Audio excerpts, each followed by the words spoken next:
informação é ótima. Porém, hoje as pessoas podem falar o que querem, como querem, e quem recebe essa informação, essa geração que recebe essa informação, é uma geração que vive num ambiente muito ansiogênico, vamos dizer assim. Né? Tudo muito rápido. Eu não quero ler um texto, eu não consigo ver um vídeo de 30 segundos. Eu pego aquilo que eu leio como uma verdade, mas não vai pesquisar para ver se de fato é, né? Então a gente vive nesse mundo, né? Nesse ambiente muito ansiogênico.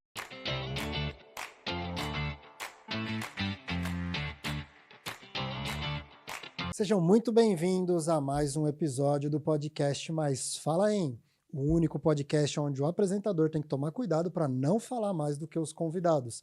E hoje é uma noite extremamente especial, estou podendo receber uma grande amiga, Cibele.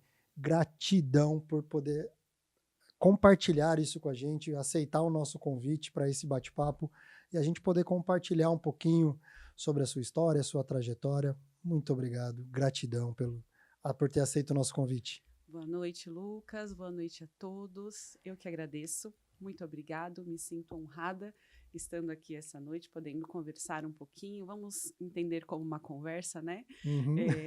Uma conversa aqui entre amigos e vai ser muito bom compartilhar um pouquinho aí da minha história, da minha vida com todos vocês, claro. Muitíssimo obrigado. Cibele, eu sempre gosto de começar o podcast fazendo a gente trabalhar um pouquinho a memória. Em que momento da infância a Cibele se percebe como criança, como ser, aquela lembrança marcante? Em que momento a Cibele fala assim, poxa, a partir daquele momento eu comecei a me perceber ali, vivendo a minha infância?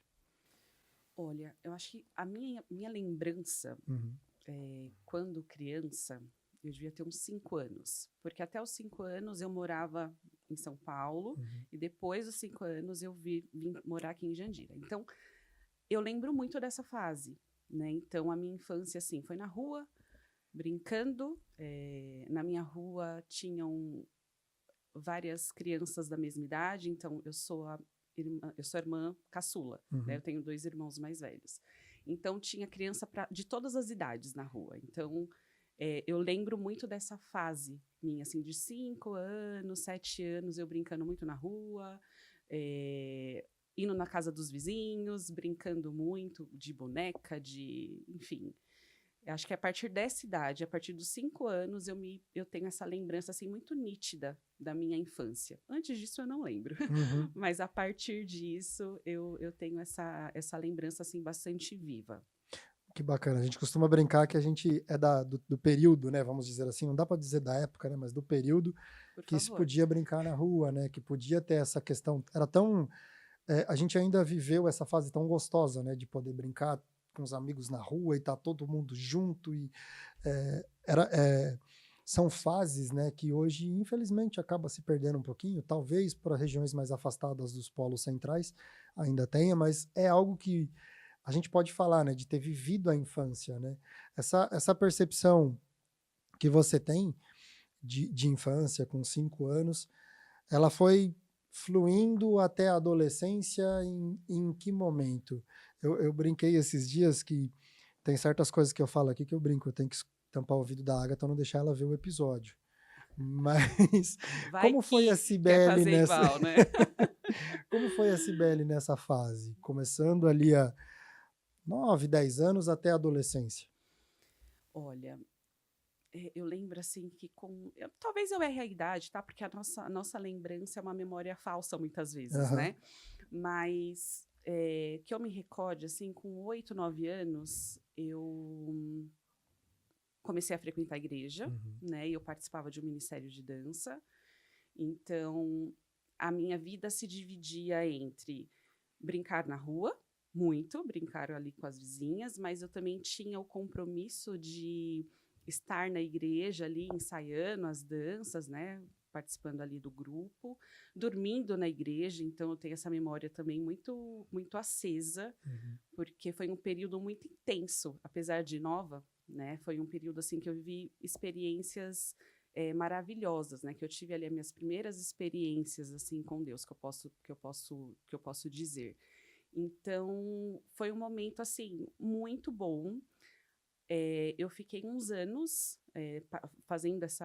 tendo essa rotina, né, vamos dizer assim, escola, brincar, igreja. Eu também fazia esporte, então eu fazia ginástica olímpica, que agora não é mais ginástica olímpica, né, ginástica artística, mas na minha, como é que você falou? No meu período, né? Naquele período se chamava ginástica olímpica, né? Então eu fazia também. Então eu era uma criança muito ativa e fui uma adolescente ali no início da adolescência que eu continuei muito ativa. Então continuei participando do grupo de dança, participando ali, brincando, porque eu estendi essa infância, né? Então, eu gostava muito de brincar de boneca, Barbie. E como as minhas vizinhas são minhas amigas, né? Até hoje, a gente tinha era muito gostoso estar juntas, né? Então, a gente ficava ali durante períodos até a mãe falar, olha, né, já deu, né? já deu, né? Ou senão eu me lembro da minha mãe brigando muito comigo, porque no meu período, eu costumava muito ficar trocando de roupa com as minhas amigas, com as minhas vizinhas.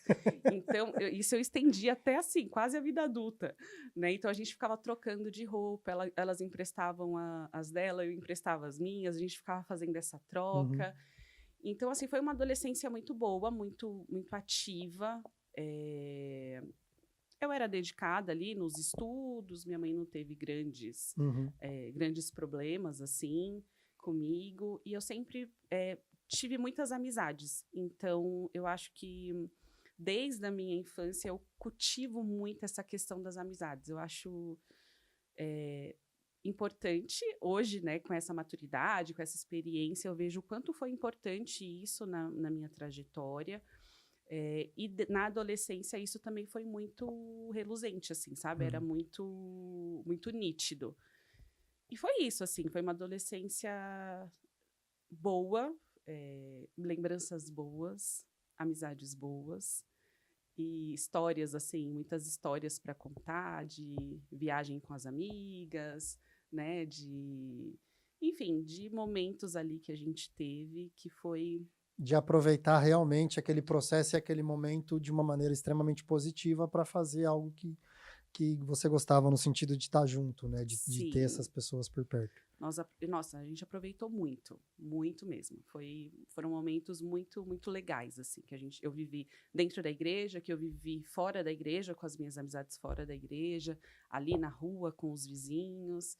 Então, e isso é muito bacana, porque você comentou também que você cultiva essas amizades ainda desse período até hoje, né? Isso é muito legal, a gente poder olhar e falar assim, poxa, não, a gente se conhece da terceira série do... Sim, eu tenho esse perfil, né? Por onde eu passo, eu deixo uma amizade ali, sabe? Uma amizade que se estende. E com as minhas amigas da infância foi a mesma coisa. É claro, né? Com o tempo a gente tem outros compromissos, outras atividades, mas a amizade permanece. Assim, quando a gente se encontra, e a gente faz questão disso, né? Uma vez ou outra a gente se encontra e é muito gostoso. É uma delícia. Um dos valores da minha vida, com certeza, é a amizade. Então... Pô, que bacana. E em que momento, se a gente levando nessa cronologia, você começa a pensar na questão, vamos dizer assim, na questão financeira, ou de não, quero ter um trabalho para ter minhas coisas. No nível de responsabilidades em relação a ter as suas coisas, como que foi esse processo para você? Porque às vezes a gente sabe que às vezes é por uma necessidade, às vezes não, eu quero ter o meu para não ter que pedir. Como que foi esse processo para você? Olha, eu me lembro que desde pequena eu gostava de trabalhar, de ajudar de alguma forma, né? Então eu lembro que eu tinha uma tia que ela tinha uma loja de flores artificiais. E ela ficava montando lá os arranjos, né? E eu ficava lá com ela, ia para a loja, ajudava. Não ganhava nada, mas eu adorava a experiência, eu gostava de estar lá. E meu pai, ele sempre foi um dos valores do meu pai sempre foi muito forte o trabalho. Então, ele sempre, ali com os filhos, ele sempre, eu não vou falar nem que orientou, ele encaminhou mesmo, sabe? Ele, além da orientação, ele falou, então, você não quer, mas você vai. Você não quer fazer, mas você vai, né? Aquela pequena cena, vai ali. Sim, né? Sem forçar, sem vai. forçar nada. Na época, assim, na época não, né? No período, os meus irmãos, era assim, Senai. Senai. Você vai terminar e você vai pro Senai. Você vai... você não tem que escolher, né? Um dos meus irmãos, até ele brincava que ele não gostava de sujar a mão. E eu falava, como, né? Mas ele fez. Meu pai fez ele fazer, trabalhou, né? O meu irmão do meio também. E comigo não foi diferente. Eu me lembro que, na minha época, tinha pode falar o nome? Lógico. Tinha um camp lá em Barueri, né? E era bem disputado. Era um curso de administração. E aí meu pai falou, você vai fazer? Eu falei, não quero. Não quero fazer, não queria fazer de jeito nenhum. Mas ele fez eu fazer a prova, e eu passei na prova. O pior é isso, né? Que tipo assim, eu não quero fazer, mas aí eu passei na prova, agora eu vou ter que fazer. Ai, meu Deus. Passei na prova e fiz, né, o camp.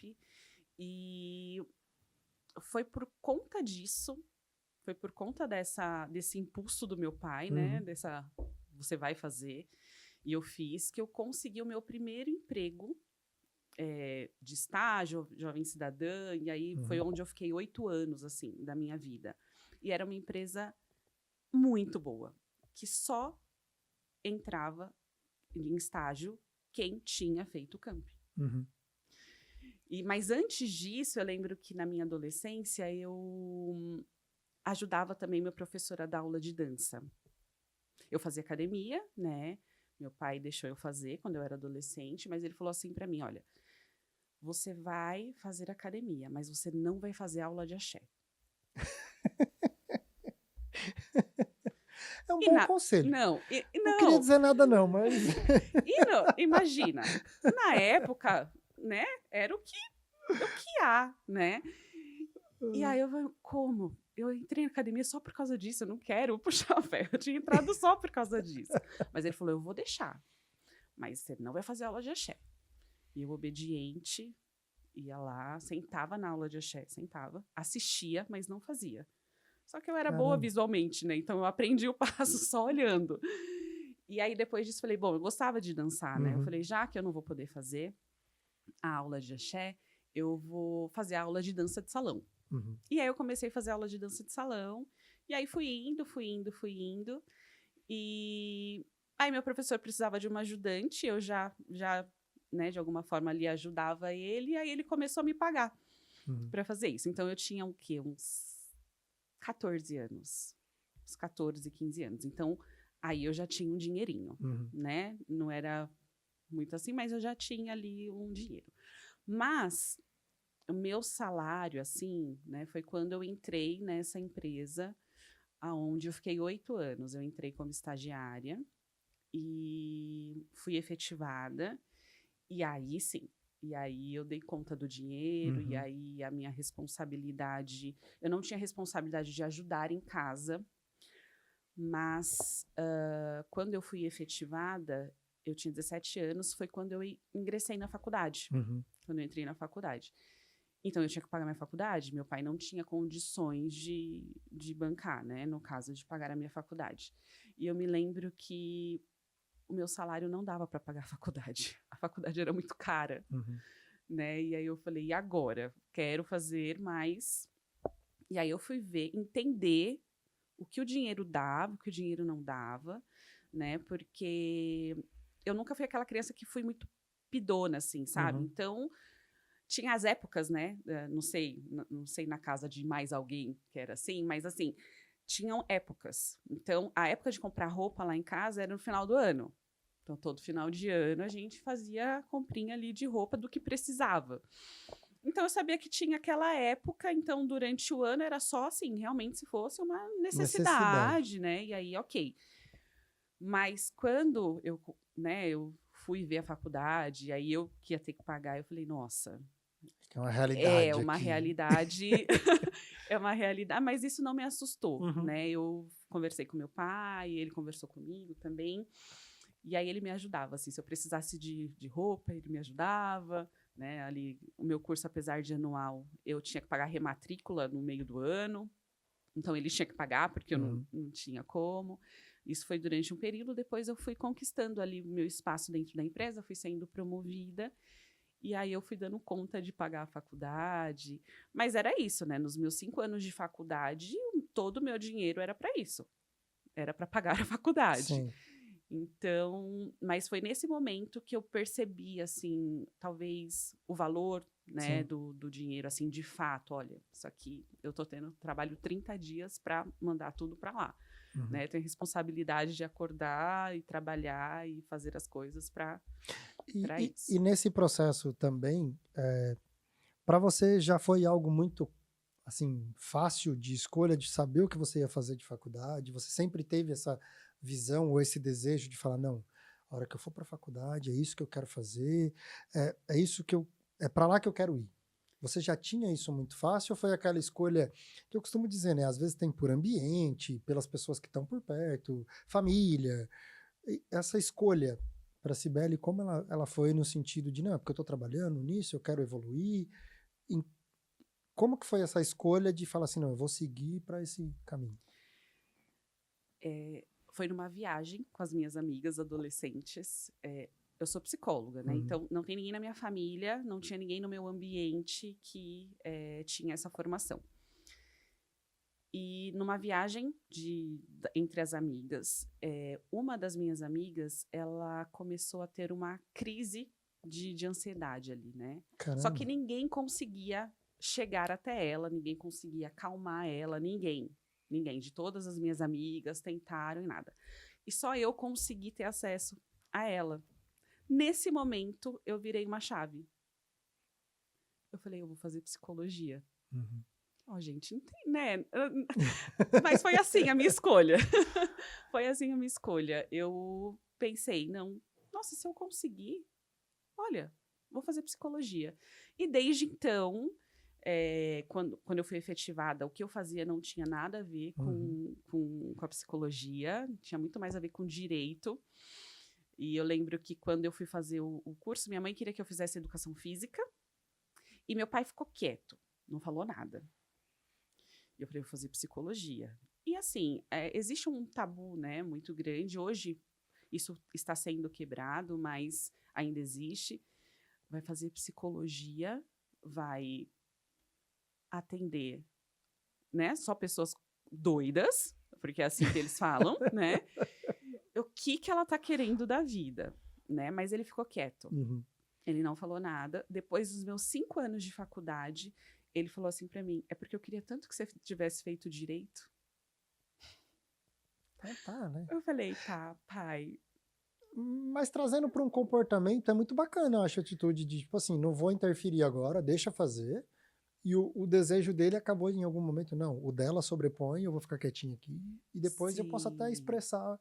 E muito bacana da parte dele de fazer algo assim, né? Eu me lembro que quando eu tinha que resolver alguma coisa em casa, no telefone, ele pegava a extensão para ficar ouvindo, que ele achava o máximo eu resolver as coisas de direito, assim, sabe? Mas aí, depois dos meus 5 anos, ele falou, né, que gostaria que eu tivesse feito direito. Eu falei, pai, que pena. Mesmo se ele tivesse falado, né, antes, isso não mudaria, porque eu era convicta, assim, do que eu queria. E aí, quando ele falou isso, eu falei, pai, né, não vai dar. Não vai dar. Mas depois de um tempo, meu irmão se formou em Direito. Então, eu falei, ótimo. Um da família aí. Tem um advogado. Tá tudo Tá certo. tudo certo. E ele ficou feliz, né? Mas foi assim que eu escolhi. Eu escolhi porque uma amiga estava tendo ali, né, uma crise de ansiedade. E só eu consegui ter acesso a ela, só eu consegui acalmar. E aí, a partir daí, eu falei, agora, eu vou fazer psicologia e não mudei. Continuei. É assim, se você me perguntar, o que você faria de diferente na sua escolha de graduação? Nada. Eu amo psicologia, sempre amei, já sou formada há 16 anos. E eu falava na época, quando eu comecei a faculdade, eu falava assim, psicologia é a profissão do futuro. Eu falo, a psicologia é a profissão do futuro. E o futuro chegou, né? O futuro tá aí. Hoje é um curso, depois da medicina, ele é o curso mais concorrido aí Mas tem um outro fator, né? Que é o fato que hoje todo mundo precisa, né? Então... Então, a tendência não é melhorar, né? Vamos dizer assim. Né? A tendência é melhorar no sentido de... A tendência é as pessoas precisarem mais. Na verdade, também acho que hoje em dia tem muito mais informação, conscientização. Então, as pessoas procuram. Não precisa ficar sofrendo à toa, né? Sim. Então, elas procuram um profissional e conseguem ser ajudadas. E assim, seguindo por essa linha da sua escolha, quando nós se conhecemos na Budai, a gente trabalhou em alguns processos seletivos e eu sempre falei para todas as pessoas que eu aprendia demais quando a gente fazia isso, porque assim, era o envolvimento do comportamento humano. Quando acabava as entrevistas, você falava assim, ó, você viu isso? Você tem que prestar atenção nisso, porque a pessoa fez isso, você tem que fazer assim. E eu achava isso incrível, de tipo assim, caramba, mas ele só chegou aqui, falou isso aqui, tinha tudo isso para reparar e eu não sabia. Era muito nítido essa relação com o comportamento no sentido das coisas que estavam acontecendo à sua volta. Mesmo naquele período, você trabalhando, não vou dizer que é uma área que não corresponde, porque você não era... Eu lembro que uma vez até você explicou pra gente, ó, tem diferença, RH e DP é diferente. O pessoal aqui tá tratando igual, mas é diferente. E você tinha entrado para realmente trabalhar o relacionamento humano, essa questão muito forte, mas ainda, até por uma questão cultural, era muito difícil trabalhar isso, né? De olhar por esse olhar. E mesmo assim, eu lembro, e é muito latente no sentido de você, poxa, não, gente, ó, precisa disso, precisa falar assim, precisa fazer isso. E assim, essa transição para falar assim, agora eu vou exercer efetivamente no sentido de atender. E como foi para você todo esse processo, essa trajetória, porque você ficou 8 anos na primeira, mas depois você veio trabalhando com essa questão de comportamento humano, de trabalhar com essa questão do comportamento humano. Eu me lembro que quando eu entrei na faculdade de psicologia, eu pensei, vou trabalhar com recursos humanos. Uau, pessoas, né? Foi meu primeiro pensamento. E aí foi passando os anos na faculdade, você vai conhecendo outras áreas, outro mundo, né? E eu me lembro que o meu gerente, na época, ele falava assim para mim, se como você está fazendo psicologia, todos os processos que tiverem aqui, você vai lá e faz, tá bom? Eu falava, uau, vou. Até que eu tive uma grande decepção, né? Eu fui participar de um processo seletivo, né, para realmente fazer, só que assim, eu não era do RH, né? Eu só fazia parte ali de uma agência, eu ia só representar ali, né, o meu gerente. E eu me lembro nitidamente desse dia. Era um dia, e era longe, sabe? De onde eu trabalhava, aonde era a sede. E estava um dia chuvoso. E era uma vaga para deficiente físico. E ele falou para eu ir lá, tal, eu fui. Quando eu cheguei nesse dia chuvoso, uma vaga para deficiente, eu fui com muita expectativa, porque a empresa onde eu trabalhava, ela era referência nisso. Ela era referência em inclusão social, né? E quando eu cheguei, eu vi as pessoas, né, ali, e a moça que ia conduzir o processo seletivo, ela falou assim para mim, não, mas já tem uma pessoa certa. Aquilo acabou comigo. Acabou com todos os meus sonhos. É como se desmoronasse, assim, ó. Eu falei, não. Eu fiquei muito decepcionada. Porque eu falei, não, gente, as pessoas saíram num dia chuvoso, pegaram condução, sabe? Já tem uma dificuldade, porque por mais que a gente fale de inclusão, a gente sabe o quanto falta ainda. Sabe? Existe uma dificuldade. Pra quê? Pra ter uma pessoa certa? Eu fiquei inconformada. depois daquilo, eu falei, não vou para RH de jeito nenhum. Não vou. Desiludiu com aquela... Desiludi. E aí eu fiquei 8 anos nessa empresa e 5 anos, né, ali pagando a faculdade. E aí eu lembro que depois disso eu falei, bom, agora eu preciso sair dessa empresa para ir, de fato, me formei e preciso entrar na área. E foi quando eu me desliguei e eu fui, então, pensei, vou para psicologia hospitalar. Meu sonho. Agora, meu sonho é ser psicólogo hospitalar. Lá não vai ter nada disso. Não vai ter vaga não pronta. Vai ter. Não, vou para psicologia hospitalar. E eu fiz diversos cursos na área de psicologia hospitalar, mas era muito difícil entrar na época. Eu não consegui entrar. E aí, quais portas foram que me abriram? Recursos humanos. E lá vai eu. Pro RH.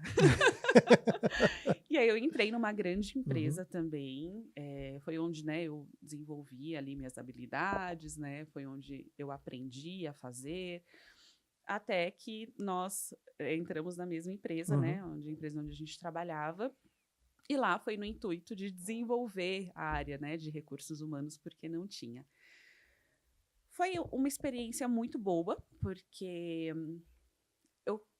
entre aspas, né, tirando toda a política de uma empresa que faz parte, eu consegui fazer do meu jeito, né, de alguma forma, ganhar as pessoas, porque como era uma empresa antiga, né, vamos dizer assim, familiar, tinham pessoas com muito tempo de casa, né, Lucas? Tinha muito tempo de casa.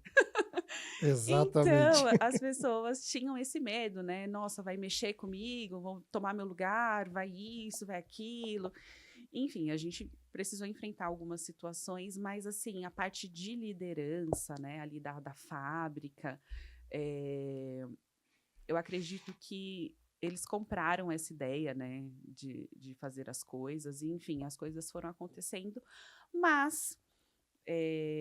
eu saí dessa empresa, né, depois de um tempo, me tornei mãe e a maternidade virou minha prioridade, né? Sempre foi, desde quando eu casei, sempre a maternidade foi minha prioridade. Mesmo não sendo mãe, eu sabia que quando chegasse essa fase, eu gostaria de me dedicar, né, a isso. E aí eu me dediquei ali durante... nem sei quanto tempo, acho que 1 ano. Depois eu fui estudar, eu fui me especializar. E aí eu comecei a atender na clínica, né? E aí, depois disso, é isso. É isso, eu me encontrei, fiquei. Eu gosto, é muito desafiador. Cada caso, cada paciente, mas é assim, é onde eu me realizo, ali é onde eu me encontro, onde... é aquilo, essa troca, né? Às vezes eles acham que eu que estou ajudando, mas não. Essa troca sempre é muito, muito boa. E desde então eu estou na clínica, já fazem uns 8 anos, né, que eu atuo. Parei porque eu tive meu segundo filho, fiquei um tempo na pandemia aí sem atender, porque ele nasceu na pandemia, e depois eu voltei a atender, e aí agora só atendo online. E é o meu mundo, assim. Eu fui me especializando, fui mergulhando nesse universo. E assim, se antes da gente falar das especializações, a gente já vai voltar aqui nesse assunto. Vamos voltar um pouquinho nessa linha do tempo em relação ao casamento, em relação a todos esses processos, né? Porque, assim, a impressão, tá? Que foi muito tranquilo, porque vocês já estavam um tempo junto, então assim, e como junto de tudo isso que você já compartilhou com a gente, vem esse momento agora, vamos deixar um pouquinho ali o profissional e vamos trazer para a vida no sentido de casar, porque a gente sempre fala, né, tem aquelas coisas, aquelas pequenas mudanças, né, que você fala assim, poxa, eu já não estou mais na casa do meu pai e da minha mãe, aqui tem algumas coisas que precisam ser diferentes. É a vida acontecendo, né? Exatamente. Com tudo isso que eu falei, a vida está acontecendo em todas as áreas, né? E a gente vai segurando ali nossos pratinhos, né? Mas assim, referente ao meu casamento, relacionamento, eu namorei muitos anos, né? Então, quase 8 anos ele me enrolou, né? Deixando só Deixando no ar. só no ar, assim. Não, mas brincadeira. Eu fazia faculdade, Uhum. depois que eu terminei, 5 anos ele decidiu fazer faculdade. Você acha? Certinho. É. Boa estratégia. Não é uma boa estratégia? Boa. Enfim. A gente namorou durante um bom período, né? Mas, claro, o casamento é totalmente diferente de um namoro, né? Responsabilidades são outras. Mas eu costumo dizer que a gente não... Sabe aquela dificuldade do início ali de... os costumes da pessoa, o jeito, as intrigas ali no começo, porque cada um traz a sua bagagem, né? Mas eu costumo dizer que a gente não teve essa dificuldade. Por quê? Tem uma resposta para isso. Porque os nossos valores eram muito parecidos, né? Os nossos valores eram muito, muito semelhantes. Então, assim, ele é muito sossegado, eu também sou sossegada. Então, a gente não teve esse atrito. Mas a gente viveu muitas experiências dentro do casamento. Muitas experiências, assim, sabe? Mas entrar no casamento foi um momento gostoso, assim. Eu lembro que na primeira semana, quando eu voltei de lua de mel, a gente estava na casa da minha mãe. E eu falei assim, quando eu cheguei na casa, né, onde a gente morava, eu falei, nossa, eu tava com saudade da minha casa. É engraçado que as pessoas podem falar, nossa, tá de saudade da casa da minha mãe, né? Nada contra na casa dos meus pais, tá? Maravilhosos, mas eu já sentia falta do meu lar, sabe? Já sentia falta ali de estar com ele, de ficar só com ele. Então, foi um momento muito gostoso, onde a gente aproveitou muito, assim.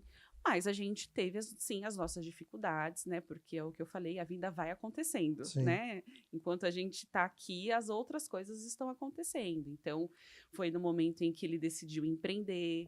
Então, onde eu falei, vai que eu fico, segura as pontas, né? Então, a gente passou por um processo bem de aprendizagem, mas um processo bem delicado também, sabe? De descobertas, de não dar certo, de dar certo, agora o que a gente faz, enfim, de muitas coisas nesse sentido que fez a gente amadurecer muito, né? Essas experiências.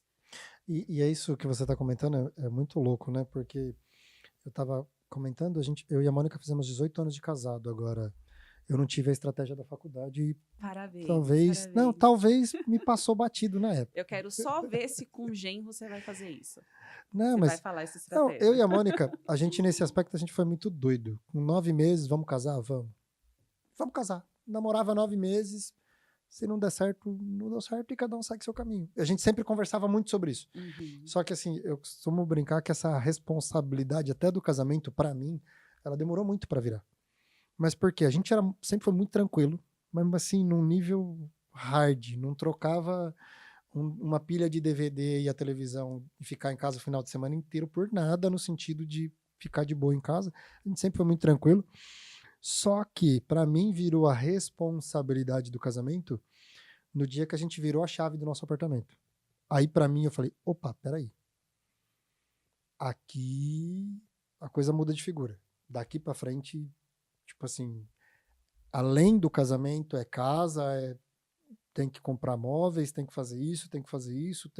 Então, assim, quando a gente casou, eu morava no fundo da casa dos meus pais, estava muito tranquilo. Pra mim, estava muito cômodo, estava muito sossegado. Tava no seu ambiente. Tava em casa, literalmente. Sim. Mas aí depois, até com o tempo, eu entendi o quanto isso, até não por atrito, nada, mas é complicado porque no caso da Mônica, ela que tá vindo de fora. Então tem, por exemplo, tudo que acontecia no quintal, pra mim era o meu dia a dia, era... Tô em casa. Exatamente. E aí pra mim, essa chave demorou um pouquinho mais pra virar. Não por causa do casamento, porque pra gente também foi muito tranquilo, mas mais pelo aspecto de casa, de responsabilidade. Eu até tava brincando em off antes, a gente ia no mercado, parecia 2 adolescentes fazendo compra. A gente ficou 3 anos e meio morando no fundo da casa dos meus pais, a gente gastou um bujão de gás. Porque a gente não fazia comida. Era um negócio tipo assim... Que delícia. Deixa a cesta, tá, minha mãe chegava, a gente chegava para almoçar, tá pronto o almoço, e tá, a vida é a seguinte. Olha, gente, comigo não foi assim não, viu, Lucas? Comigo eu lembro que eu não sabia fazer nada.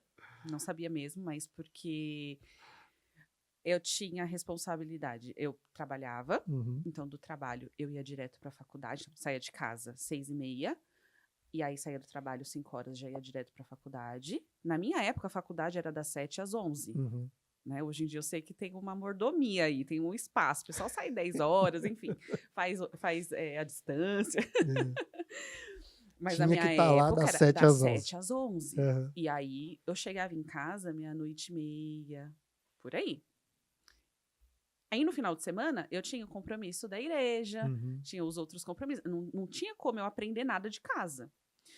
E aí quando eu fui casar, minha mãe não tem muita paciência assim para ensinar, né? E aí eu voltei para da lua de mel e aí tinha roupa para lavar. Como que lava roupa? Caramba. Eu não sabia. Mãe, como cozinha feijão? Como eu sei que ele vai estar bom?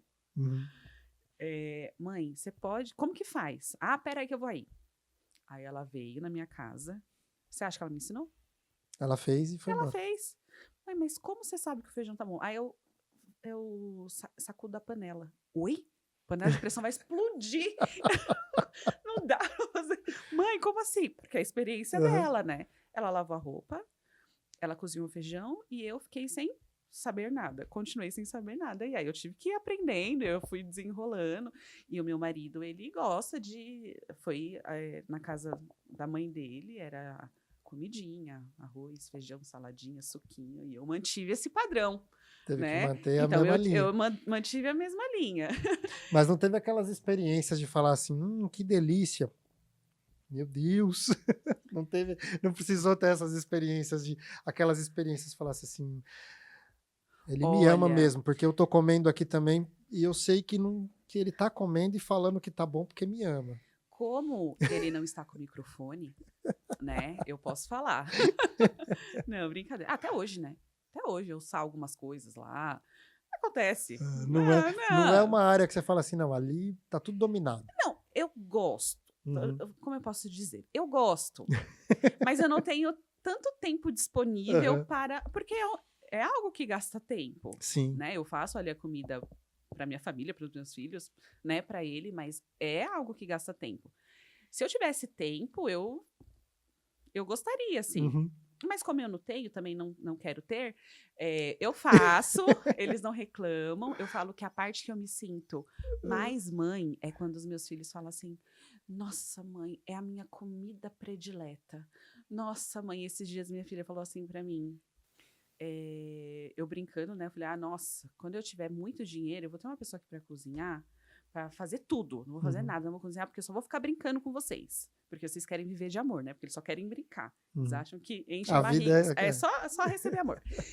E aí ela falou, não, mãe, por favor, isso não. Eu gosto da sua comida. Ah, pronto, minha filha. A mãe aqui, ó, ficou... agora... é mesmo, pronto.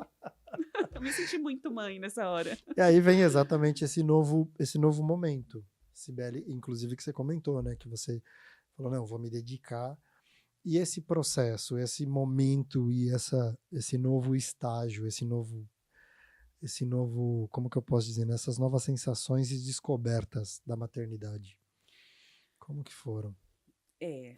O pessoal costuma falar que quando a gente fica grávida, a gente já é mãe, né? Concordo ali que tem, né, um ser ali crescendo. Mas eu discordo quando dizem que você já se sente mãe. Não, a minha experiência foi quando saiu da minha barriga, eu falei, agora, o que eu faço?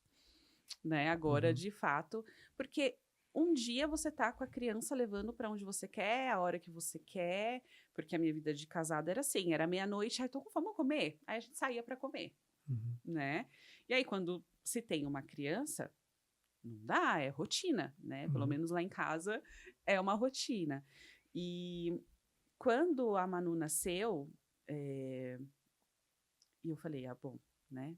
Tá aí, agora vamos cuidar.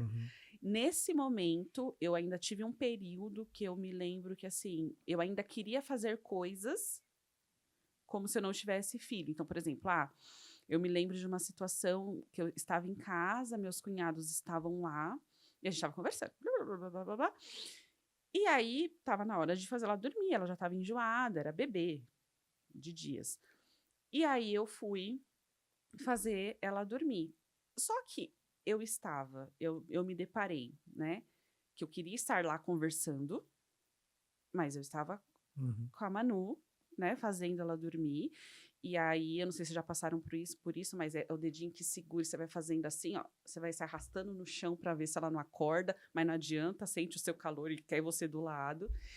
E eu me lembro que eu parei e falei, não, eu não estou nem lá, eu não estou nem lá e nem aqui. Ou seja, onde eu estou? Lugar nenhum. Né? Então, eu Caramba. preciso estar presente. Eu preciso me fazer presente. Agora, o meu momento é maternidade, mãe. Né? Então, eu preciso estar aqui. Então, eu vou aproveitar aqui. E aí, eu fui me acostumando. Eu fui, sabe, com esse pensamento, eu fui trazendo isso para minha vida e ficou muito mais leve. Né? Porque eu consegui passar por isso de uma forma que eu fui aceitando, e as coisas foram acontecendo. E eu me lembro que quando a gente casou, os nossos planos, né, era assim, ter filhos, e a gente sempre foi o nosso desejo, quando nós tivermos os nossos filhos, que eu pudesse cuidar, porque eu tive isso. Eu tive esse privilégio, né, de um acordo entre meu pai e minha mãe. Meu pai falou, eu vou correr atrás, eu vou trabalhar e você cuida deles, né? E isso foi muito, assim, muito importante para mim, porque as minhas memórias mais doces são com a minha mãe em casa. Então, assim, minha mãe também sempre foi muito aberta com os meus amigos, ela sempre gostava de receber. Então, assim, tinha festa na escola. Na minha época era assim, vamos homenagear a professora que a gente mais gosta. Aí fazia festinha na casa de alguém. Era na minha casa. Por quê? Porque minha mãe estava lá. Porque podia fazer lá. Então, ela recebia, né, os meus amigos. Eu me lembro, assim, de dias na nossa época, né, um tempo atrás, as estações do ano eram bem marcadas, né? Verão, inverno. E eu me lembro, assim, do inverno, eu chegar da escola, minha mãe tá lá, eu almoçar, e ela falava, vamos assistir um filme? E a gente pegava o DVD, eu lembro o nome do filme, Enchente, Quem Salvará Meus Filhos? Era o nome do filme. E a gente assistia, assim, milhões de vezes. Então, a minha memória é muito doce, assim, com a minha mãe em casa, sabe? Cuidando, e cuidava mesmo, orientava, estava ali presente. Então, eu gostaria de dar isso para os meus filhos, eu gostaria de estar, né? Porque eu sei que no mundo, né, de hoje, algumas coisas elas foram tendo formas diferentes e tá tudo certo, mas eu queria essa forma para mim, né? Eu gostaria de ser mãe, assim, de ficar. Então, quando a Manu veio, eu tive esse privilégio de cuidar dela, mas é o que eu falo para você, é a vida acontecendo, né? Eu fiquei com ela, mas nesse mesmo período a gente estava passando por muitas dificuldades, assim, financeiras, porque eu parei de trabalhar, e aí o meu marido estava tentando um negócio, não estava dando certo. Então, assim, a vida acontecendo, né? Eu costumo dizer que a gente tem que escolher as nossas lutas, né? A gente tem que escolher as nossas lutas. Então, mas foi assim, até hoje, eles são a minha prioridade de tempo. Eu falo que a minha agenda tem um limite, então eu não passo disso, porque eu gosto de ter o tempo com eles, a parte de brincar, a parte de ver lição de casa, ver as atividades, ver o que está acontecendo. E hoje também eles não se veem de outra forma. Que quando eu vou buscar eles na escola, e eles falam, mãe, hoje você vai atender? Vou. É uma tristeza, é uma tristeza. E quando eu termino de atender, quando eu desço para ficar com eles, é uma alegria, assim. Não tem preço que, assim, não tem valor que pague isso, sabe? Sim. Isso para mim é muito, muito gratificante. É o que você comentou, né? Escolher essa proximidade, escolher estar perto, mesmo que às vezes a gente passe até alguns perrengues com essa escolha, Sim. faz muita diferença. A gente também, quando foi para ter a Agatha, a gente planejou, a gente passou um período ali antes da Mônica ficar gestante, e Na verdade, a Mônica que acabou se inquietando um pouco no sentido de já fazer outras coisas, porque sempre Mas a gente teve. se inquieta. E aí ela foi, quando ela, com a Agatha, ela fazia artesanatos e, tipo, mas fazia pelo sentido de, tipo, de algo para ter o seu movimento no sentido de fazer algo também, de ter seu dinheiro, de fazer suas coisas, mas nunca foi algo no sentido da gente discutir, não vai, tem muita coisa, não vou ficar com a Agatha, ou não, não. Vamos viver intensamente esse período perto dela, acompanhando, vendo tudo, e a gente acredita também nessa mesma linha, né, de importância, no sentido de, poxa, de poder olhar e falar assim, não, ó, esse primeiro período aqui foi importantíssimo, a gente estava perto, não teve... É lógico, a gente entende que tem casos que as pessoas fazem por uma questão de necessidade, e é o que você comentou agora, né? A escolha das lutas. A escolha das lutas, porque eu me lembro, assim, eu acostumada, né, ativa ali, trabalhando, sempre trabalhei desde pequena, desde nova, e se aquietar para cuidar, né, da filha, era algo que eu queria muito, mas quando a gente passou por essa dificuldade financeira, eu falei, não, eu vou voltar a trabalhar. E aí eu me lembro que eu comecei a soltar currículo. E aí eu fazia algumas entrevistas e nada dava certo. Eu falava, meu Deus, mas o que está acontecendo? Porque meu currículo não é ruim, eu tenho... Quando eu pensei em voltar, né, a mandar os currículos, eu pensei assim, gente, vai dar certo, porque eu tenho um bom currículo, né, eu tenho experiência, eu tenho contato. Quer match mais perfeito que isso? Uhum. Vai dar tudo certo. Rapidinho eu tô trabalhando. E não foi isso que aconteceu. Eu comecei a enviar os currículos e apareciam as entrevistas, eu ia participar, ia super bem. Não, mas não dá porque o salário era alto. Eu ganhava mais, aí não se encaixava. Eu lembro, eu acho que Deus faz isso comigo, para ele falar, filha, calma esse coração, vai, você é boazinha, ó. Vamos lá, vou deixar você participar de um ou de outro para você ficar mais felizinha. Mas nada dava certo, Lucas, nada. Eu ficava assim, e assim, era fazendo ela dormir e mandando currículo e não, né, preciso. Fazer entrevista não dava certo. Eu falava, gente, não é possível. Até que um dia eu tava, né, o Renan não estava em casa, Renan é meu marido. O Renan não estava em casa. Eu tinha feito a Manu dormir, era um final da tarde, assim. Lá vai eu, abri o notebook, bora lá enviar currículo. E eu, assim, estava exausta. Né, exausta, assim, procurando e nada, e precisando, né? E aí eu falava, meu Deus, não é possível. Não é possível. O que está acontecendo? Me ligavam, assim, os headhunters me ligavam. Eu falava, gente, como pode? Meu currículo tá indo e não tá acontecendo. E Deus falou comigo. Ele me deu uma palavra nesse dia. Ele me deu uma passagem bíblica, né? Porque Deus fala com a gente de diversas formas, né? E uma das formas que ele fala comigo é através da palavra. E ele me deu 2 palavras.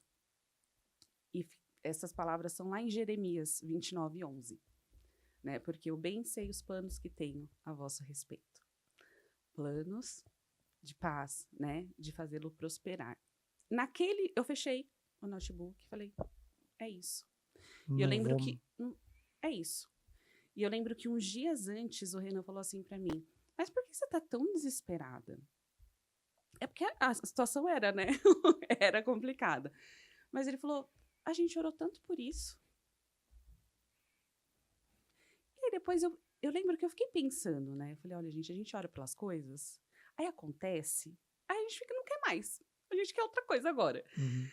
E eu falei, eu lembro que eu fiquei com isso na cabeça, mas ainda assim eu falei, não, vou, porque a gente é teimosa, né? Vamos lá, vamos procurar. E aí quando Deus falou comigo, eu fechei o notebook e falei, não procuro mais. E aí foi quando eu decidi que eu ia, depois de um tempo, né, de uns meses, eu fui me especializar na área clínica, a Manu já era maiorzinha, E aí o Renan, né, a gente conseguiu aí se estabelecer, e a gente conseguiu que eu fizesse uma pós-graduação, e ele que cuidava da Manu, ele e minha mãe ali, no período em que eu estudava. E aí as coisas foram acontecendo, mas eu tive que passar por isso, né? E eu falo que é um testemunho, né, do que Deus fez, assim, na minha vida, no E rumo da minha vida. é muito interessante, porque quando você traz dessa forma, né, o quanto às vezes a gente precisa de lembretes do que a gente pediu. Porque isso eu acho muito incrível. É um ponto que assim tem se tornado muito comum, né, nas conversas, nos podcasts que a gente tem gravado, como em determinados momentos a gente precisa de sinais, revelações no sentido de proximidade de cada um exercendo a sua fé, exercendo a sua espiritualidade, mas de como há sempre sinais. E às vezes a gente até não percebe, passa um pouco despercebido isso, mas no caso que você está mencionando, de receber uma palavra e falar, peraí, era isso aqui que eu precisava para, opa, vou acalmar meu coração aqui e vou seguir porque as coisas estão para acontecer. Porque a gente é muito ansioso, né? Muito, A gente quer, né? assim, a solução para as coisas de uma maneira muito... E acredito que isso até vai levar um pouquinho mais a gente para o caminho das especializações, mas o como a gente, às vezes, usa muitas válvulas de escape no sentido... E, lógico, né? A maioria das vezes com as piores escolhas possíveis, né? Tipo assim, ou descontar em comida, ou... A gente nunca tem algo que fala assim, não, tô ansioso, vou ler um livro.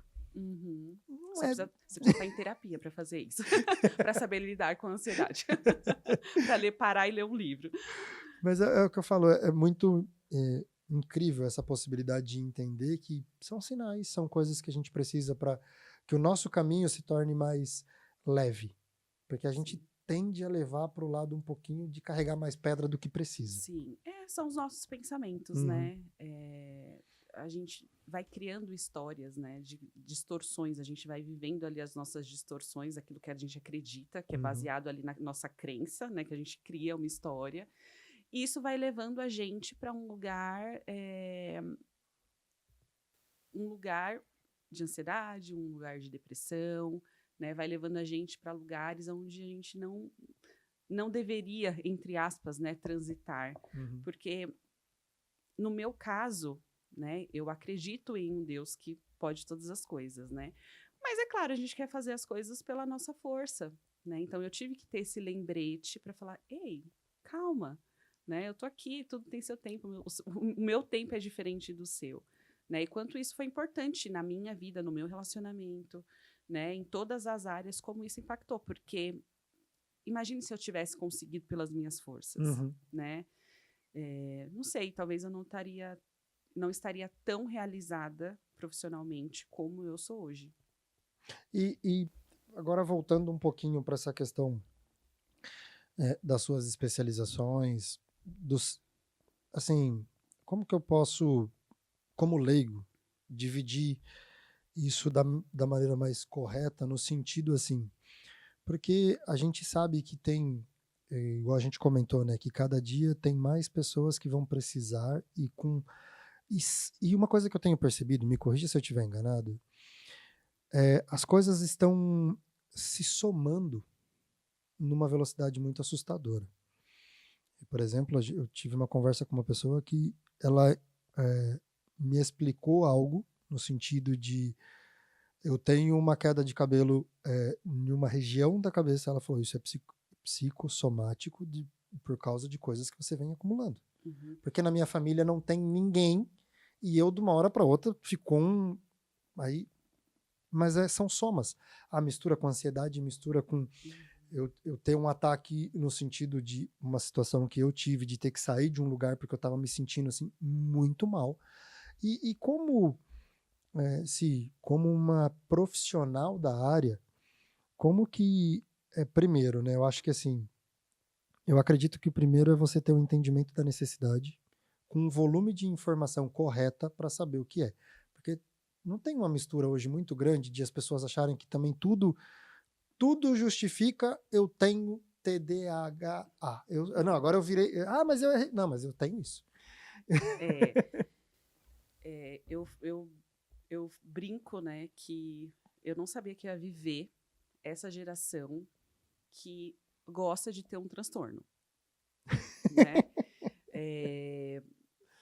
Mas eu acho que a informação é ótima. Porém, hoje as pessoas podem falar o que querem, como querem, e quem recebe essa informação, essa geração que recebe essa informação, é uma geração que vive num ambiente muito ansiogênico, vamos dizer assim. Né? Tudo muito rápido. Eu não quero ler um texto, eu não consigo ver um vídeo de 30 segundos. Eu pego aquilo que eu leio como uma verdade, mas não vai pesquisar para ver se de fato é, né? Então, a gente vive nesse mundo, né? Nesse ambiente muito ansiogênico. Né? Hoje, se eu falar assim para você, Lucas, deixa seu celular um pouquinho de lado, né? Vamos deixar umas horinhas aqui, assim, vamos bater um papo? Vamos conversar? Né? As pessoas, elas não têm mais esse costume, né? As pessoas estão intolerantes, né? Então, como profissional, o que eu posso dizer? A demanda é muito grande, né? De pessoas a serem atendidas por conta dessa informação, e é o que eu falo para você. Isso é bom, porque eu falo que o conhecimento liberta, né? Sim. Mas a gente tem que tomar cuidado à fonte de tudo isso. De onde esse conhecimento vem. A linha que eu sigo, que é a terapia cognitivo-comportamental, a gente não vai falar, por exemplo, igual você falou, de um termo psicossomático. Por quê? Porque a gente entende que não tem essa separação, né? A mente vai afetar ali a sua emoção, que vai gerar ali um comportamento, não tem como ser separado, né? A gente não entende assim, né? Então, hoje a gente vê pessoas muito adoecidas por conta de tudo isso que a gente está vivendo, né? Por conta desse ambiente que as pessoas vivem, de tudo querer para ontem, tudo querer não ter paciência para conversar, não ter paciência para ler, para estudar, para procurar fonte. O que a gente vai fazer com uma geração assim? O que você acha? O que você acha que vai acontecer? A primeira impressão que eu tenho é assim, que é uma geração que vai precisar de muito suporte, mas ainda tem muita dificuldade em procurar esse suporte. No sentido, assim, de aceitar, às vezes, que é isso, no sentido de que, ou eu vejo dois extremos. Quem tem a dificuldade de aceitar e quem acha que tudo é isso. É porque hoje, o que as pessoas fazem? Elas pegam um transtorno, então vamos lá, um transtorno de ansiedade generalizada, o TAG. Ou vamos pegar o TDAH. Vamos pegar o TDAH, porque ele está bastante em alta. Aí a pessoa vai lá e fala, quais são os sintomas do TDAH? Aí ela faz assim, ó. Isso eu tenho, isso eu tenho, isso eu tenho, isso eu tenho. Pronto, sou TDAH. Aí todas as explicações estão baseadas nisso, né? E não é isso. Porque assim, para você ter um transtorno, o que precisa? Precisa ter intensidade, precisa ter frequência e precisa ter prejuízo. É isso que as pessoas não contam, né? Quando elas se fazem esse autodiagnóstico, elas só fazem o tique dos sintomas, né? Por exemplo, um sintoma de ansiedade. A sensação de branco na mente. Oi? Hoje você já teve sensação de branco na mente? Várias vezes. Né? Preocupações em todas as áreas da vida. A vida adulta é boa parte disso, né? De ter preocupações em todas as áreas da vida. Então, posso falar que você tem um transtorno de ansiedade generalizada? Não, acredito que não. Não, mas as pessoas costumam fazer isso, né? Eu não posso falar. Por quê? Qual a intensidade que você está tendo isso? Qual é a frequência que você está tendo isso? Qual é o prejuízo que você está tendo nisso? Então, eu preciso ter essas três aí coisinhas, vamos dizer assim, para eu falar, olha, então, de fato, você tem. né? Então, por isso a importância, gente, a importância de você realmente procurar um profissional que vai dar um diagnóstico ou que vai ali, né, fazer a terapia com você, vai ali fazer o levantamento, né, a anamnese, a história da sua vida, enfim, vai fazer isso. Procure um psicólogo para fazer isso, né, que é o profissional responsável ali, um psiquiatra, que vai ali te ajudar, né? Na dúvida, procure um profissional correto, porque hoje em dia também existem muitas pessoas que querem, não, você tem, né? Você tem, e aí a gente são de outras profissões, e aí querem ali Encaixar ou enquadrar encaixar isso. ali, né? Enquadrar. Então, é muito importante, gente. Toda vez que você for procurar uma ajuda nesse sentido, procure um psicólogo para estar ali te acompanhando. E ele vai saber ali orientar e ele vai saber ajudar aí na sua demanda.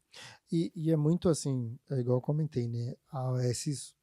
A percepção que eu tenho como leigo olhando de fora é que existe muito esses extremos de tipo, eu costumo dizer que teve uma pessoa que falou, não, você tem que procurar que isso. Mano, eu tô vivendo bem assim. Tipo, ok, eu tive ali um negócio, mas tá, e por que que... Lógico, não tô falando de não procurar ajuda quando a pessoa tem essa questão, mas tudo se tornou algo muito... eu brinco que aqui na empresa, na agência, é tanta loucura que a gente fala com tanta gente que eu brinco que a gente tem que ter um vale, um contratinho fechado, que a gente é o vale psico. Para que a gente feche algo no sentido, mas mais no sentido também de entender que é um profissional que pode nos ajudar com coisas que a gente vem carregando que acabam se somando. E isso não quer dizer que naquele momento é algo que já vem com esse, igual você comentou, né, com esse prejuízo, mas é para evitar um prejuízo no futuro, porque são coisas que vêm se somando com tudo que a gente vive hoje, no sentido de a loucura que é o mundo em tudo. Tudo hoje a gente tem que se preocupar com muito mais intensidade, igual quando a gente comentou sobre brincar na rua. Sim. Hoje, quem tem filhos de 10 anos, você deixaria tranquilamente seus filhos na rua hoje brincando? Que triste, né? Não. Mas é porque é uma velocidade que a gente tem que estar acompanhando por tudo, e eu acredito também que é por causa do volume de informação que a mente da gente recebe. Hoje a velocidade é absurda. Então, seria equivocado para os leigos ter esse entendimento que há sim uma necessidade de pensar nisso como... Eu vou usar esse termo, mas quase que como um check-up de, às vezes, fazer algo assim, não, eu vou fazer algumas sessões para ver em que momento eu estou, e não na busca de achar qual é a resposta para tudo que eu já passei. Lucas, eu costumo dizer assim, todo mundo pode se beneficiar com a terapia. Por quê? Porque é um lugar de autoconhecimento. Uhum. Quando você se conhece, você consegue levar a sua vida, vamos dizer assim, impondo alguns limites, né? Sabendo quais são os seus valores de vida, aquilo que você quer, aquilo que você não quer. Agora, se você não se conhece, porque com essa velocidade das informações, com esse ambiente que a gente vive, muitas vezes a gente se perde. Uhum. Então, assim, quantas vezes no meu consultório eu faço a pergunta de quem é você? Do que você gosta? O que você gosta e faz? O que você gosta e não faz? A pessoa não sabe responder. Ou não tem limitações para saber as emoções. Tá, aconteceu isso, mas o que você sentiu? Qual foi o sentimento que você teve? Não sabe, né? Porque o tempo vai passando e muitas vezes a gente tem que tomar esse cuidado de não se perder no caminho, né? Por tantas coisas, tantas informações, tantas influências hoje em dia, né? Aí no mundo das redes sociais, tantas comparações, de repente você nem sabe mais quem você é. Você está ali se comparando com aquela vida, com aquela pessoa. E quem é você? né? Então, todas as pessoas vão se beneficiar com a terapia, né? Com uma boa terapia, as pessoas vão se beneficiar. Mas eu costumo dizer assim, se você é uma pessoa se você está num grupo de pessoas que você é uma pessoa autoeficaz, que você, assim, tem uma questão, mas ali você consegue resolver, você consegue, né, tratar as coisas, você precisa fazer terapia? Não necessariamente. Se você está ali vivendo a sua vida, você está sendo uma pessoa autoeficaz, que a gente chama, né? Consegue resolver ali, consegue impor os limites, consegue falar não. Não vejo a necessidade. Agora, não, é uma pessoa assim, mas eu quero ir porque, enfim, eu quero ter mais autoconhecimento. Você vai se beneficiar? Vai. Você vai se beneficiar. Né? Então, eu costumo dizer que todo mundo precisa de terapia? Não. Mas existem alguns grupos que vão precisar passar. Então, por exemplo, uma pessoa que tem algum transtorno, por exemplo, transtorno de ansiedade. Sim, é importante passar pela terapia, né? Seja uma terapia ali medicamentosa e a terapia ali, né, com um psicólogo. Mas também é durante um período.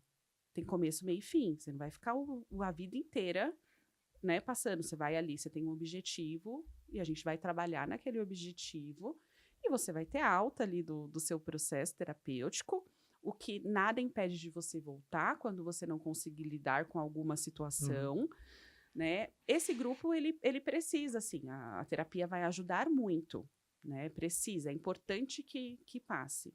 Mas também não vai ficar, é um processo de começo, meio e fim. Sim, dentro disso que você está comentando agora, me veio uma dúvida.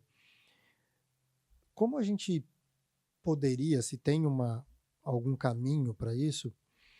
Porque, assim, eu acredito que dentro desses processos, a gente como adulto, quando passa, a gente consegue ter uma absorção diferente de como, por exemplo, quando eu como pai passo um processo desse, como minha filha observa isso. Uhum.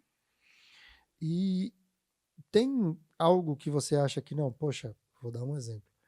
Ao acompanhar isso, em algum momento, acho que vale a pena, depois desse período, a gente avaliar a necessidade para a criança, vamos dizer assim. Para entender, porque às vezes o não entendimento e a nossa falta de, não sei se de tato, ou de clareza, ou de esclarecimento sobre o assunto, em achar que está tudo bem. Uhum.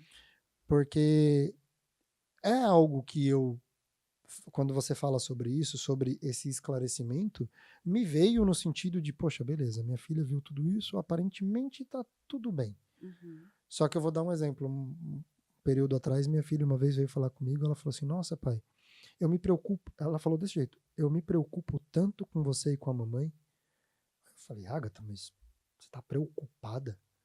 Você tem 11 anos, você não precisa ficar... Não, pai, eu morro de medo de perder vocês. Aí eu falei, na hora, tipo assim, eu tentei não esboçar esse tipo de sentimento, mas depois conversando com a Mônica, eu falei, tá, eu me preocupo com isso? Ou algo que, assim, por que eu falo isso? Porque, assim, eu não acho que eu vou falar por mim, eu quando tinha 11 anos, não tô falando que, pelo amor de Deus, seria... Mas era algo que, na minha cabeça, tipo assim, você tem aquele medo, se alguém te perguntar, se alguém falar sobre isso, eu pensar nisso sozinho, e expressar para o meu pai e para minha mãe, falar assim, não, eu tenho medo de... Tudo bem, você ama, você gosta, você quer estar... A gente morre de medo se for algo que foi induzido a uma conversa de perguntar, você tem medo? Tem. Quando criança. Agora, e aí eu fico pensando, eu falo assim, poxa, será que faltou em algum momento ela ver alguma situação e ela fala assim, poxa, eu preciso me preocupar com meu pai e com a minha mãe? Na verdade, assim, Lucas, o que eu costumo... Eu não atendo crianças, né? Uhum. Mas esse público... Eu sou muito procurada para atender esse público, mas Uhum. eu não atendo. O que eu costumo falar para os pais, assim, como orientação, de repente, ali, uma orientação mesmo. O mais importante de tudo é você conhecer seu filho. Então, por exemplo, vou usar o seu exemplo, pode? Com Então, certeza. tá. Essa situação da Agatha, quando ela chega para você e fala assim, papai, eu me preocupo tanto, né, com você e com a mãe. Qual foi a sua reação? perguntar por quê. Tentar entender com ela. Eu estava conversando, então, assim, eu tento levar... Eu até falo isso para Mônica, que as conversas eu tento, tipo assim, fazendo outras coisas para que aquele momento não se torne a conversa, mas a conversa, ela tá em paralelo com... Eu tô brincando com um negócio, eu tô falando fazendo alguma outra coisa com a mão, ou olhando, por exemplo, jogando videogame com ela e perguntando, conversando, mas e isso, e a escola, e o que tá acontecendo? Então, isso eu tento levar dessa maneira para que não fique um assunto carregado no sentido de que eu estou tentando arrancar uma informação. É isso. É deixar ela expressar. Porque se eu ficar aqui com você falando, eu vou conhecer muito de você. Só te escutando. Né? Não é diferente com os nossos filhos. Então, é importante você...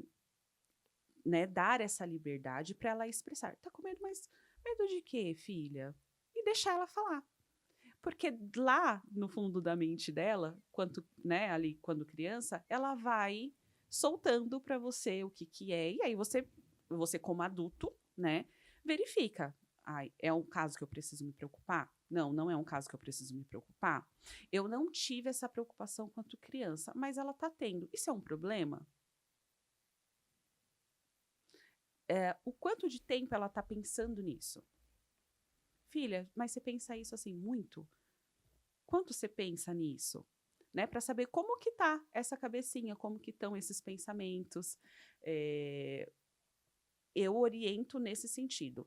Deixar a criança falar, então você estar ali atenta ao que ela está falando, de uma forma lúdica, de uma forma, enfim, né? A forma como você percebe ali, né? Cada um tem ali um jeito, como você percebe que ela vai se soltar mais, e deixar ela expressar, sabe? Deixar ela expressar o que ela está pensando, deixar ela expressar o que ela está sentindo,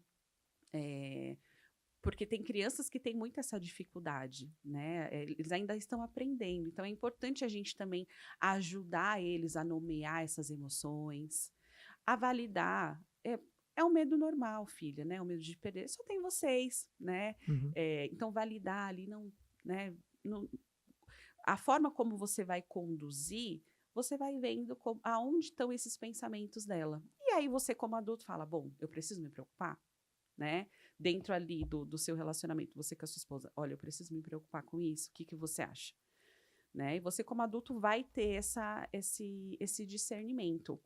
Mas a orientação deixa falar, deixa expressar, pergunta o que ela sentiu, o que ela está pensando. Quando a gente chega assim nesse ambiente, traz uma segurança, né, para eles. E quando você valida isso, é uma forma de falar, meu pai me entende, minha mãe me entende, então eu posso confiar em falar. Incrível. Sim, agora também, dentro das suas especialidades, eu acho muito interessante e queria também fazer algumas perguntas. Aqui eu vou perguntando, eu estou com curiosidade aqui, eu vou perguntando. E esse mundo da psicologia é muito curioso, né? Sim, não, eu acho incrível. Eu já parto do princípio, assim, que eu acho incrível esse entendimento humano. Eu acho, assim, muito bacana. Uma questão que a gente até estava brincando, né, no começo, sobre a questão... vamos falar dessa forma de novo, né? Eu sou leigo e vou usar dessa forma, mas usar também a terapia por uma questão de comportamento em relação ao alimento, em relação ao corpo, em relação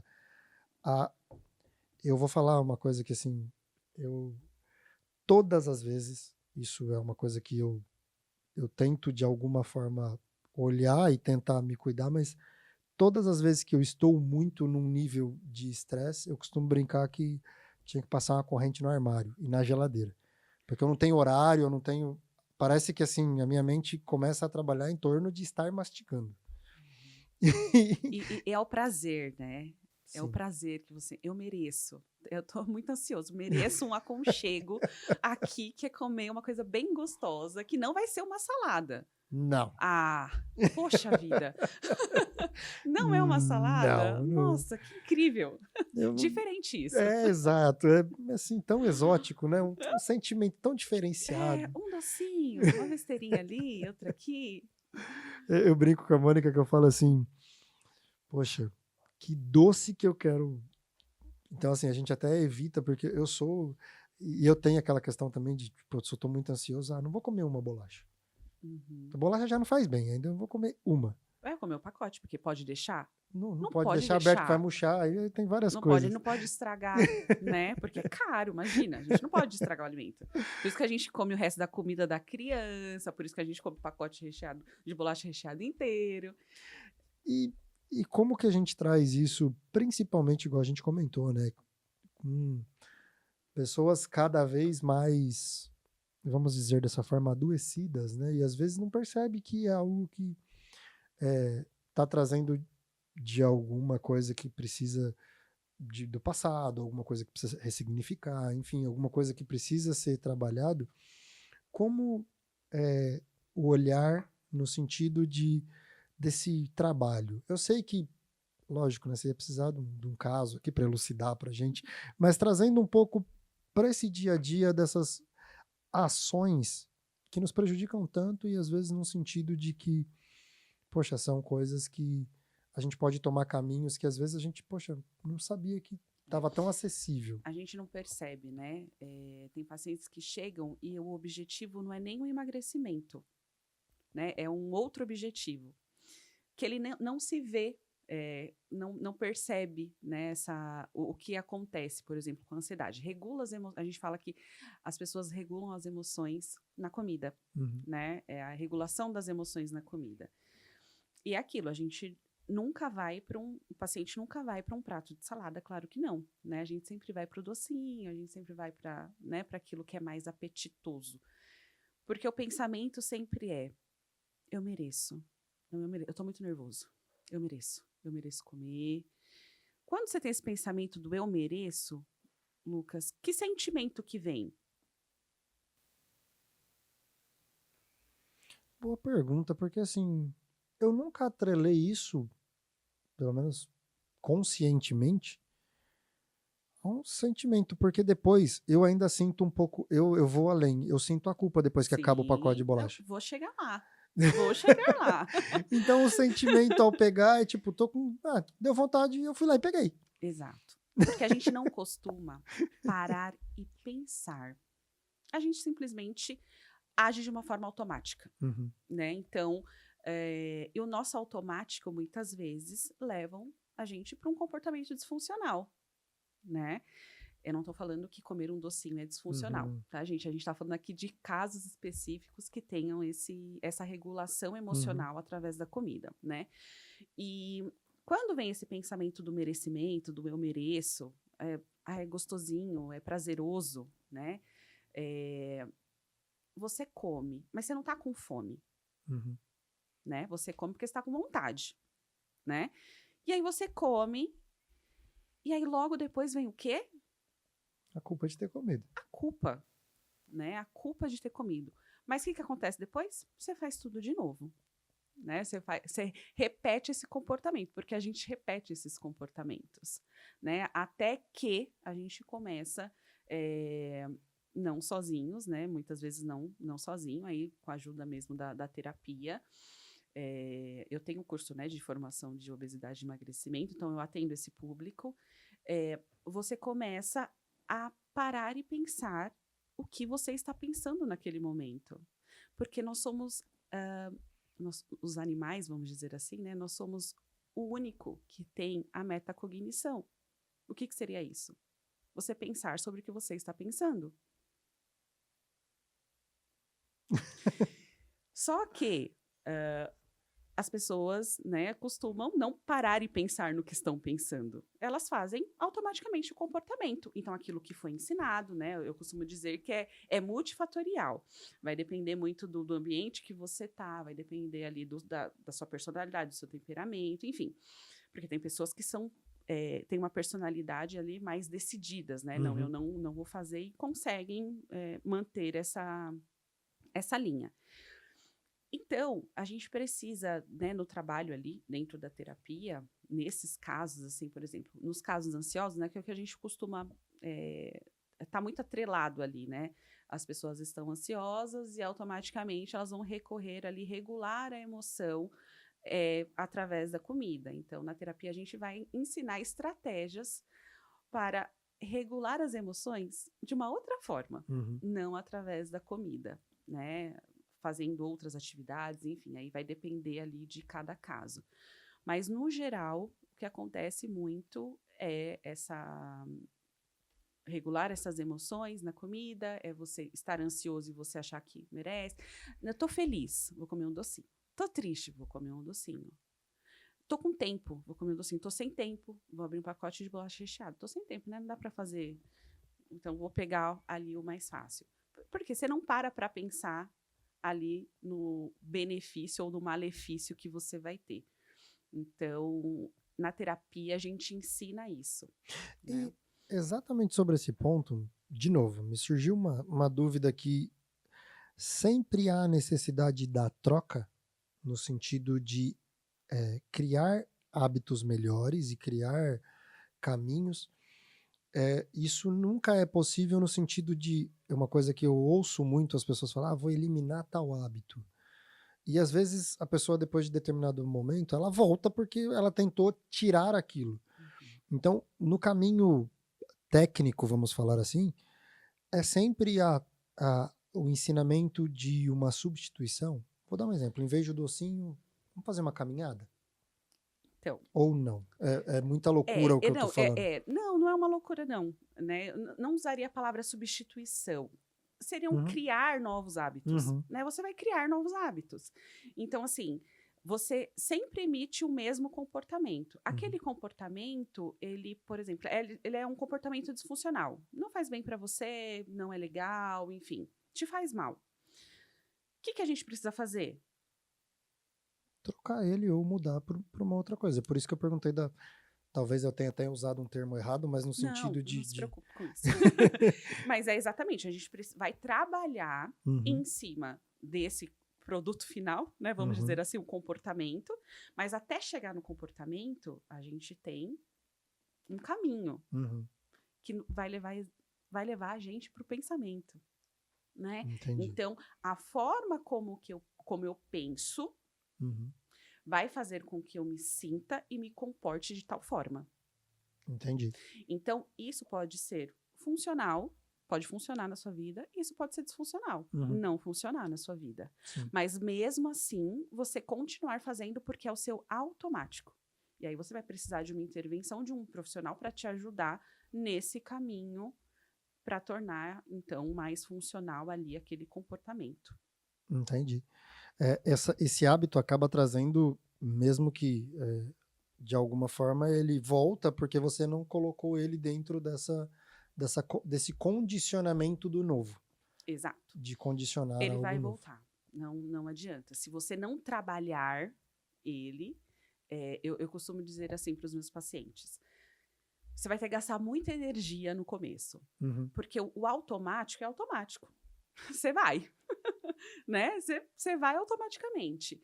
Mas você modular esse comportamento, né? Trazer aí novas alternativas de comportamento, na verdade, de pensamentos, você vai gastar muita energia. Você está disposto? Você vai gastar energia agora, né? Para as coisas funcionarem. Porque mais para frente, ou você quer gastar energia o resto da vida? Né? Vamos dizer assim. Então, é um esforço, não é fácil. Não é fácil. Porque muitas pacientes ali chegam seus 20, 30, 40, 50 anos fazendo a mesma coisa. Repetindo padrões, né? Repetindo os padrões. Então, mudar isso não é fácil. É o que eu costumo dizer para os pacientes. 50% eu venho com a minha técnica, né? E 50% é você. Na verdade, eu até poderia mudar essa porcentagem. Poderia falar que 30% é meu, 70% é seu. Porque é você que vai executar. Sim. Né? É você que vai fazer esse esforço aí em prol de uma vida mais leve, mais tranquila, mais funcional. Uma vida que faça sentido, né? Incrível. Incrível, porque é um entendimento que às vezes, igual você comentou, né? Falta no sentido até da gente buscar mais, de entender mais questões que a gente perdão, a gente consiga trazer para quem está ouvindo a gente no sentido de, poxa, eu não sabia que... É igual assim, aquela coisa que você sabe que faz bem para você, aí você começa a fazer, e em determinado momento você fala, não sei se está valendo a pena, e volta a fazer aquele hábito de novo. E muitas das vezes a pessoa não tem essa clareza de que, poxa, a gente pode trabalhar essa mudança para ter novos hábitos, que sim, que eles façam um trabalho benéfico, né? Fazer uma reestruturação cognitiva. Sim. A gente fala fazer essa reestruturação cognitiva aí para funcionar na vida. É incrível, é o que eu comentei. É muito esclarecedor, é muito de entender que são dinâmicas, né? Que a pessoa vem, como você comentou, 30, 40, 50 anos fazendo isso. Porque eu acredito que não seja igual você comentou, só pela questão de tipo, emagrecimento, mas de comportamentos que nos levam a ter esse resultado. Exatamente. É muito bacana. E Cibele, se isso é possível, dentro desse que você comentou, né? Como que eu posso dizer assim? Dentro desse processo de construção, o que mais a gente poderia compartilhar no sentido de, igual eu comentei, de autopercepção, de como as pessoas podem se perceber, inclusive para a busca desse apoio profissional. Porque eu acredito, de novo, batendo nessa tecla, que há uma dificuldade das pessoas montarem essa avaliação de necessidade. A terapia, Lucas, ela só funciona quando a pessoa ela quer, né? Ela realmente quer. Então, para ela querer, ela passa por um processo de desconforto. Então, eu estou desconfortável porque eu passei mal, né? Porque eu tive um ataque de pânico. Eu estou desconfortável porque ali eu estou tendo prejuízos ali no meu trabalho porque eu estou tendo explosões de raiva. Ela vai sentir esse desconforto e ela vai ter um prejuízo. Aí sim ela vai procurar esse profissional. Né? Não existe um outro caminho. Entendi. A não ser que assim, mesmo que você como amigo, você fala, olha, eu acho que você precisa passar com um psicólogo. Depende de como a pessoa vai ver o que você vai receber essa informação. De repente ela fala, não preciso não. Preciso não, querido. Não preciso. O que precisa é você. Né? Sim. Outras pessoas falam, nossa, vou ficar com a pulga atrás da orelha. Será que eu preciso? Então vai depender de como cada pessoa recebe a situação. Sim. Nós somos únicos, né? Nós somos seres únicos. Já aconteceu uma situação assim com você, Lucas? De você gosta, né, de filme, de série, né? De você falar um filme para uma pessoa e você falar, meu, é muito legal, nossa, eu adorei o filme, isso, e a pessoa fala, nossa, eu assisti, não vi nada, nossa, não gostei, odiei, Nem detestei. É o mesmo filme. Já aconteceu? Já. Mas como isso pode acontecer? É o mesmo filme, é a mesma cena. Como isso acontece? Cada pessoa vê a situação de uma forma. Né? É igual o pessoal costuma falar, mas foi de filhos, né? Mas foi a mesma criação. Cria esses meninos tudo do mesmo jeito. E ó, cada um de um jeito. Por quê? Até os gêmeos, né? Porque cada um vai ver a situação, porque pode ser a mesma criação, foi no mesmo momento, mas cada um ali vai enxergar de uma forma. Ele percebe de uma forma diferente. Vai perceber de uma forma, vai sentir de uma forma, vai se comportar de uma forma. Então, assim, essa autopercepção, tem um caminho para essa autopercepção? Não. Não tem um caminho. A pessoa, de repente, ela vai ser muito tolerante ali ao desconforto. Então, ela vai querer ficar. Né? De repente a pessoa vai ser muito intolerante ao desconforto, né? Não vai querer ficar, então tudo depende. Parte desse processo, né? Na psicologia a gente fala muito isso. Depende. Depende. Não, incrível. E se uma outra pergunta, se a gente pensar, chegou naquele momento assim que a gente está a segundos de se despedir, independente do tempo, independente de Independente de tudo isso que pode nos cercar, eu quero que seja futuro, independente disso. E você recebe uma dádiva, que é de poder olhar para trás. E eu gostaria de saber se você pode compartilhar o que você vê ao olhar para trás em relação ao legado, em relação à sua história, o que você gostaria de ver nesse momento. Olha, eu gosto da minha história. Uhum. Eu me orgulho, né, de onde eu cheguei, né, de onde eu estou. Então, quando eu olho para trás e vejo qual é o legado que eu quero deixar, né, o que eu poderia ver?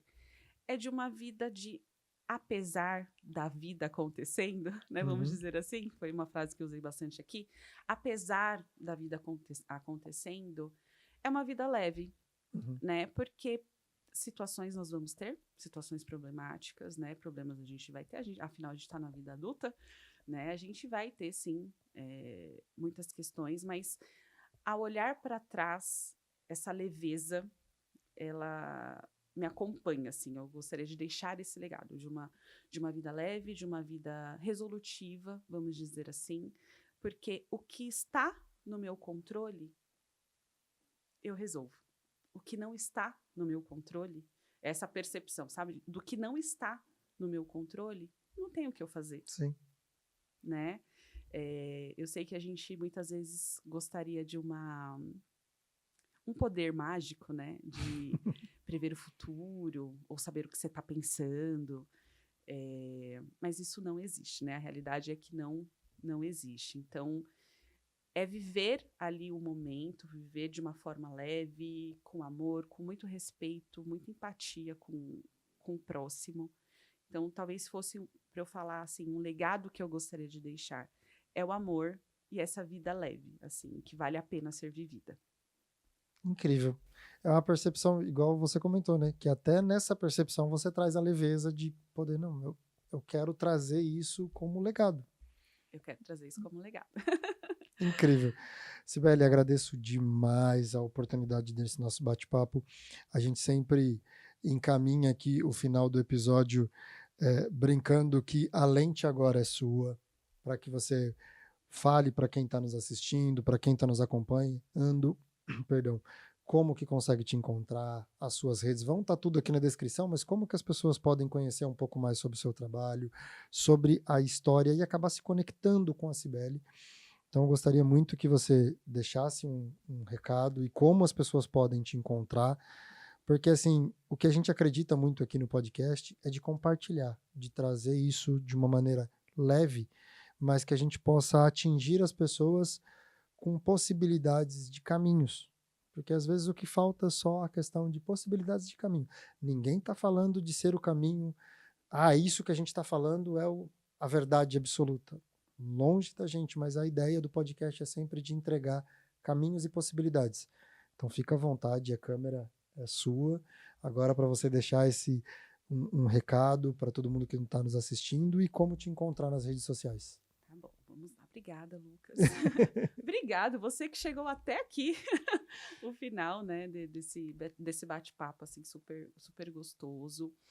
Minhas redes sociais, que precisam ser alimentadas. Vamos lá, um incentivo aí. É psicibele.todo, é a minha rede social. Então, muito obrigado por vocês ficarem comigo aqui até o final. E eu fico à disposição, caso vocês precisem aí, né, de terapia, de uma ajuda, de uma psicóloga. Só entrar em contato comigo no direct do Instagram, que eu sempre respondo. Tá bom? Obrigada, gente. Boa noite. Muitíssimo obrigado por ter aceito o nosso convite. De novo, é uma honra recebê-los aqui. E assim, estamos de portas abertas para novos episódios, para novos assuntos. Poxa, vamos falar sobre isso. Acho muito legal de vocês nos permitirem compartilhar sobre isso, conversar. E assim, para você que está nos assistindo até agora, não deixe de compartilhar, de comentar, de curtir, porque é dessa forma que a gente consegue entender se o que a gente está fazendo é realmente relevante, se realmente faz sentido, e é dessa forma que a gente acredita estar entregando e levando uma mensagem. A gente montou isso aqui por acreditar num sonho de compartilhar, de contar histórias, porque eu costumo brincar que a lista que eu fiz é incrível no sentido de ter pessoas notáveis à minha volta e é um prazer poder compartilhar isso com as pessoas. Então, para você que nos acompanhou até agora, não esqueça de fazer tudo isso que eu já pedi, de compartilhar, de curtir, de seguir a gente. E muitíssimo obrigado por ter nos acompanhado e até mais!